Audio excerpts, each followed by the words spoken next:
Bienvenue à l'édition de ce jour. Nous allons nous entretenir sur le thème la véritable dévotion.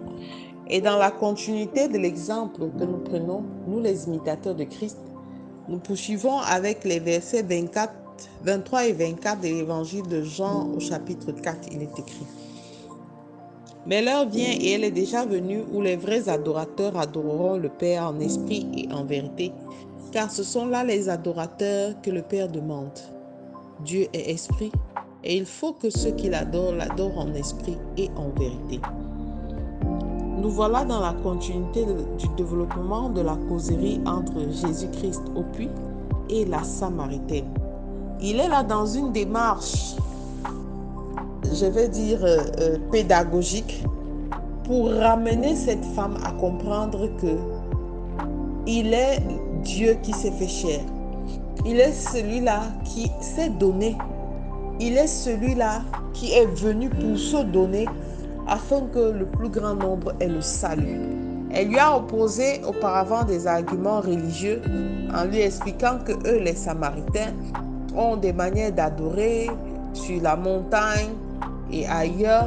Et il lui fait comprendre que le Seigneur recherche des vrais adorateurs, ceux dont la dévotion vient du fond de leur cœur, ceux qui ne sont pas adorateurs de par la bouche, mais par des actes, ceux qui sont capables de témoigner au Seigneur leur attachement au travers de leur attitude, de leur comportement vis-à-vis de leurs congénères. Ce n'est pas prêcher la bonne nouvelle, c'est bien, mais ce n'est pas avec une attitude, avec des mots que nous réussirons à gagner le plus grand nombre à Christ. Mais c'est avec notre attitude, c'est au travers de notre tempérance. Un vrai adorateur, c'est celui-là qui croit fermement dans son cœur que Jésus-Christ est le Messie, il est le Sauveur et qu'il est venu payer le prix pour nous.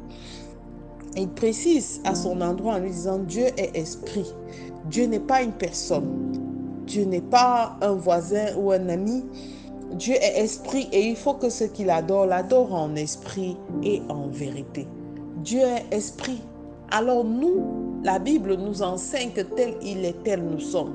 Et le même esprit qui a ressuscité Jésus-Christ des morts, qui est en train de se faire connaître à cette Samaritaine, est celui-là qui vit en moi, qui vit en toi et qui veut se révéler tous les jours au travers de ce que nous faisons, au travers de nos actes, au travers de notre cœur, de la dévotion profonde qui vient de notre cœur.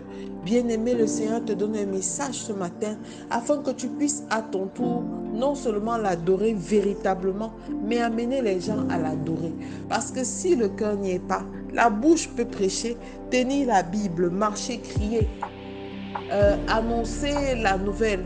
Mais tant que dans ton attitude, dans ton entourage, dans ce que tu fais, il n'y a pas de démarche d'humilité, il n'y a pas de démarche d'humanisme, on se posera toujours des questions sur la nature de ta véritable dévotion. Bien-aimés, nous sommes appelés à impacter et nous sommes nés pour impacter.